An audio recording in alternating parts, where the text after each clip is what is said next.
A partir do entendimento do ministério de louvor, de música, o serviço de música, aqueles que estão com instrumentos e vozes ali, conduzindo a congregação, entendendo que eles são uma moldura para um quadro e que o que é apresentado a Deus é o conjunto da obra, ou seja, a igreja como protagonista, enquanto o entorno dela limita, conduz e aponta para o quadro completo fica belo porque existe uma pintura adequada e uma moldura que combina, as coisas não são incoerentes.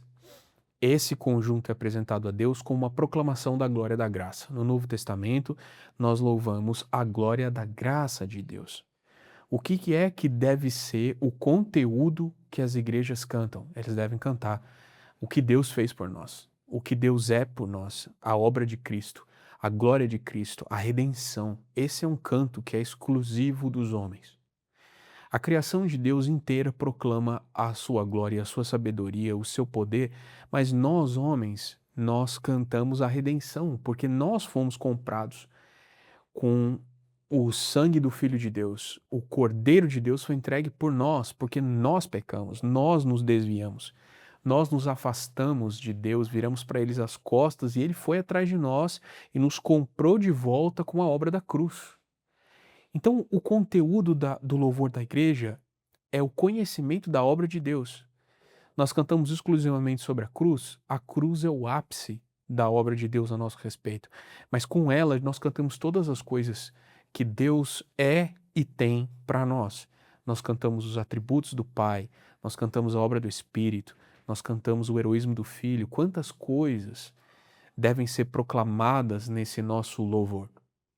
O louvor da igreja não pode ser feito sem conhecimento. Você só proclama aquilo que você conhece.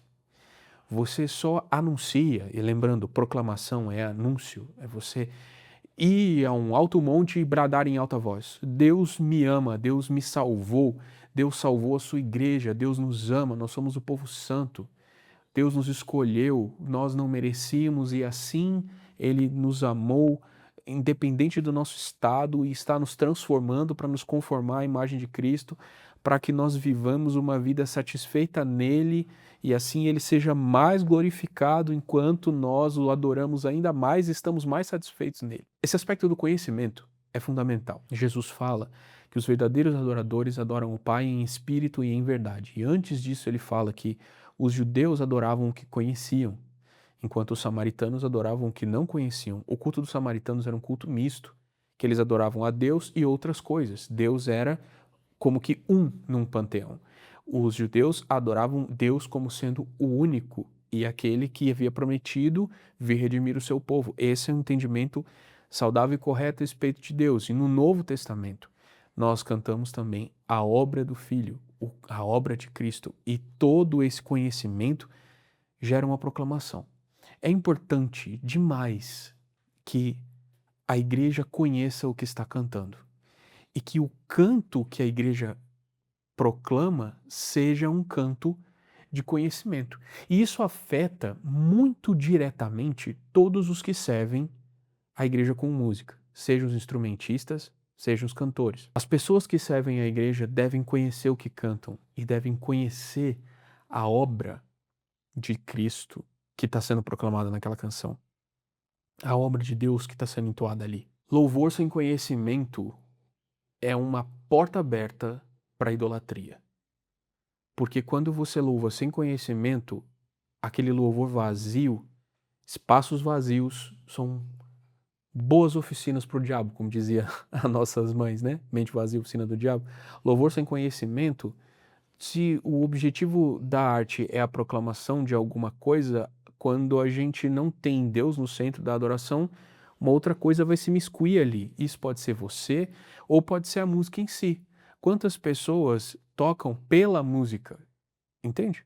Tocar bem porque tocar bem faz bem. E é legal tocar bem, e tocar bem faz bem. Mas se não há esse conhecimento do que está sendo proclamado, o espaço vazio é ocupado por algum tipo de ídolo, por algum tipo de idolatria. É melhor pegar um músico e transformar ele num teólogo ou pegar um teólogo e transformar ele num músico? A verdade é que as duas coisas têm que caminhar juntas. A nossa qualidade de ministração deve ser acompanhada de uma qualidade de conhecimento, aprofundar naquilo que nós estamos fazendo ali e de uma, digamos assim, uma preocupação com o nosso caráter e com a nossa vida, de novo, porque a proclamação não acontece só no momento do canto.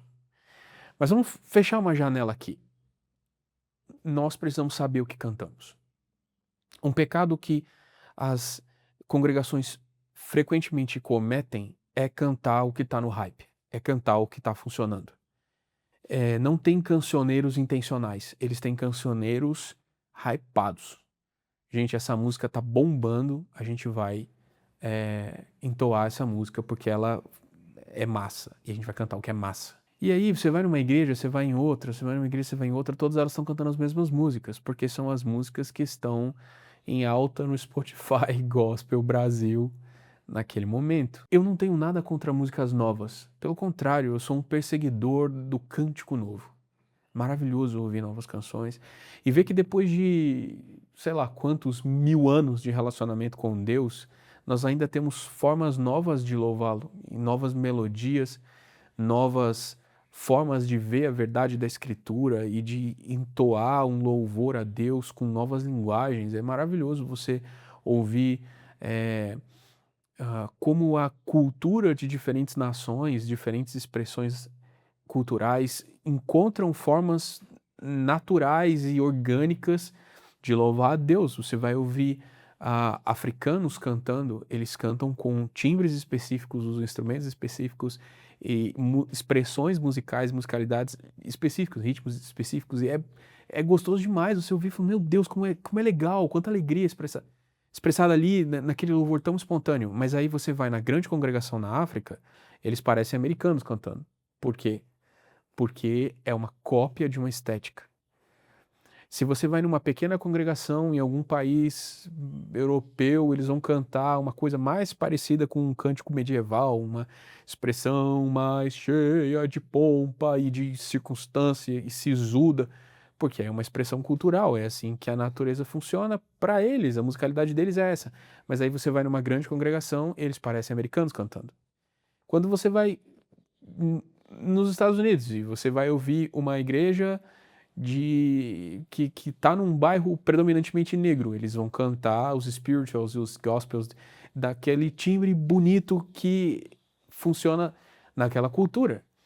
Quando você vai para um lugar mais afastado, no Alabama, e você vai ter uma galera muito country, e eles vão cantar com aquele timbre de voz. Isso é muito natural, mas quando você vai numa grande congregação, você vai ouvir um tipo pasteurizado de musicalidade. Por quê? Porque é só uma estética importada.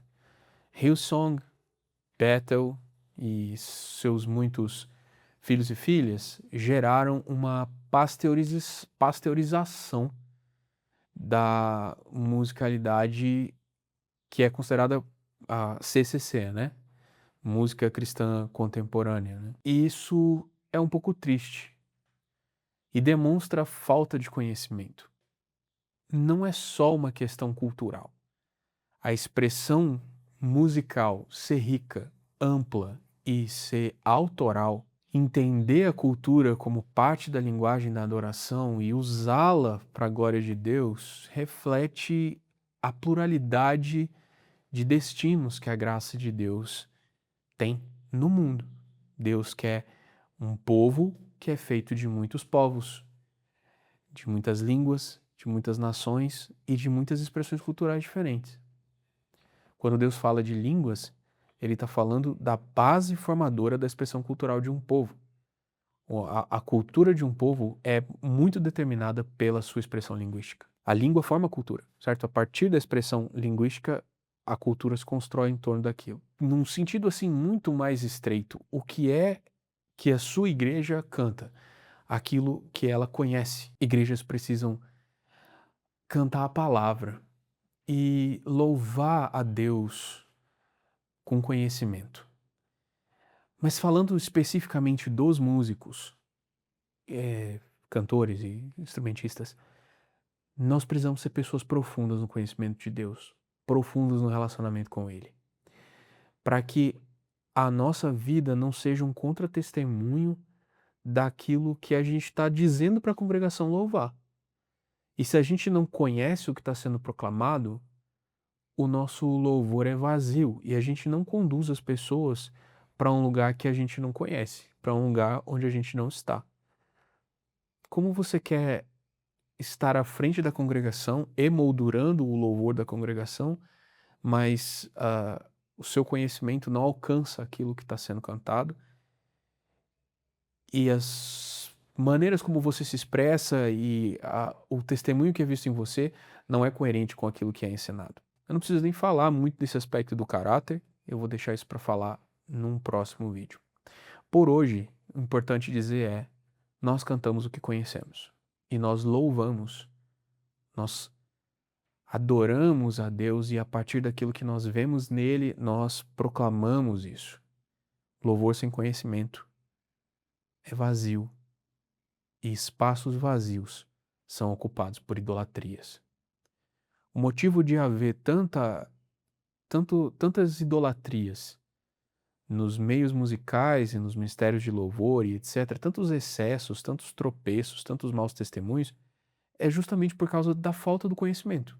Quando não há busca por conhecer a Deus e assim proclamá-lo de maneira adequada, ou seja, músicos que não leem a Bíblia, não oram, não leem literatura cristã, não participam dos cultos de ensino, saem dos cultos na hora da pregação, vai lá, toca seu instrumento e depois vai embora.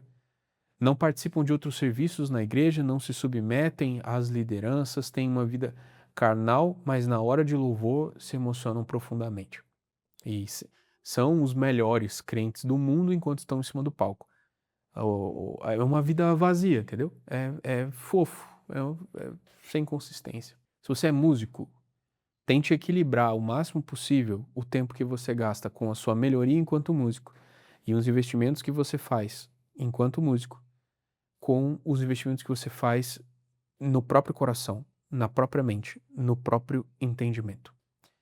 A gente fala mais sobre isso e sobre a formação do coração do músico num próximo vídeo, mas por aqui a gente fica por hoje.